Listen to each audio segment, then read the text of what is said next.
কিসের গল্প শুনবে? বাঘের গল্প।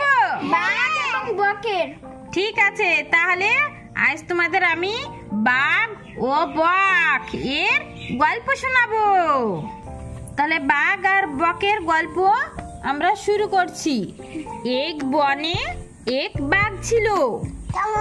সে মনের সুখে জীবজন্তু মারতো, মাংস খেত। একদিন এক বিপদ ঘটলো। কি বিপদ ঘটলো? শোনো তাহলে। বাঘ একটি শিয়াল মেরেছিল। ঠিক আছে, মনের সুখে শিয়ালের মাংস খাচ্ছিল।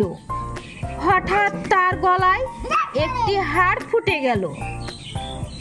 সে হাড় বের করার জন্য অনেক মনের সুখে শিয়ালের মাংস খাচ্ছিল। হঠাৎ একটি হাড় ফুটে গেল। তারপর সে হাড় বের করার জন্য অনেক চেষ্টা করলো, কিন্তু কিছুতেই কিছু হলো না। সে যন্ত্রণায় অস্থির হয়ে পড়েছে। সে চারিদিকে ছোটাছুটি করছে।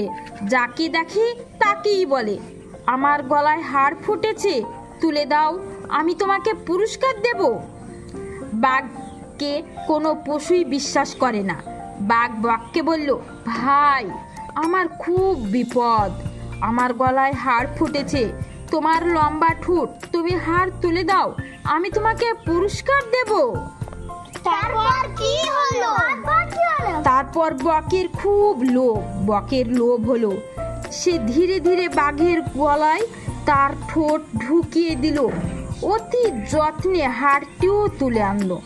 বাঘের যন্ত্রণা দূর হলো।